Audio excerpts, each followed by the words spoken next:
po sa ating lahat. Ako po si Emmanuel O. Alejandre. Ito po ang aking daily devotion ngayong June 5. And for today, ating pag-uusapan ang tatlong intensyon sa pagbabasa ng Biblia.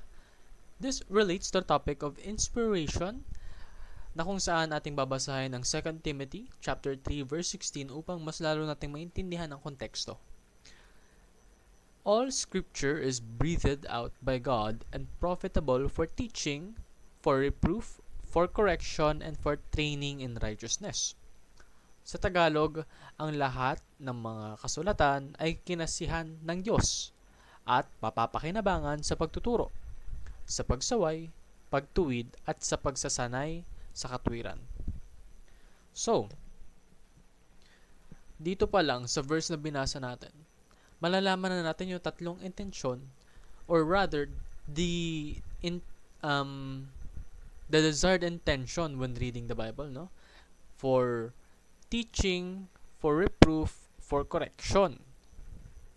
Pagtuturo, pagsaway, pagtutuwid, at pagsasanay ng katwiran. So, these are the things that we can use the Bible for.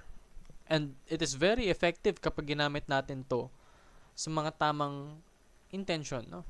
So, because the Bible is a faithful copy of the original. Ito ay naglalayon na magkaroon ng mensahe na kasing katulad ng original na teksto. It's not 100% sure na it's an identical copy, but it is a copy that is made with the desire to fully copy the original. That is why the Bible is profitable for Christian life. Kasi ito yung nagpapalago, not necessarily financially, but spiritually. Definitely, no? Kapag tayo nagbabasa ng Biblia, tayo natututo. At sa ating mga natutunan, pwede tayong magturo sa iba. We can guide them. We can influence their knowledge and turn it into wisdom that helps them in life. Because the Bible is our training manual for godliness.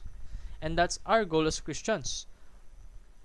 To be Christ-like, to do our best to be godly, to glorify God. So read with the intention of knowing the Lord. Read with the intention of obeying the Lord, and read with the intention of growing in the Lord. Because these things are necessary kapag nagbabasa ka ng Biblia. Dapat nagbabasa ka habang yung utak mo sinasabi na yung pagbabasa kong ito para makilala ko lalo ang Panginoon, para sundin ko siya, at para lumago ako sa piling niya. Because without these things, kapag nagbabasa ka lang ng Biblia to show face, that's very blasphemous, no? That's not a good practice. A good Christian practice is reading the Bible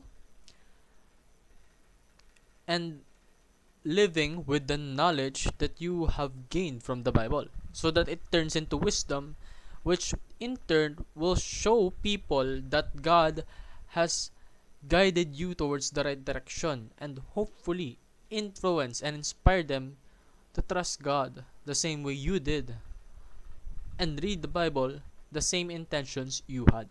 Yun lamang po ang aking daily devotion. Maraming salamat sa pakikinig. Pagpalain po tayong lahat, and let us all give glory to God.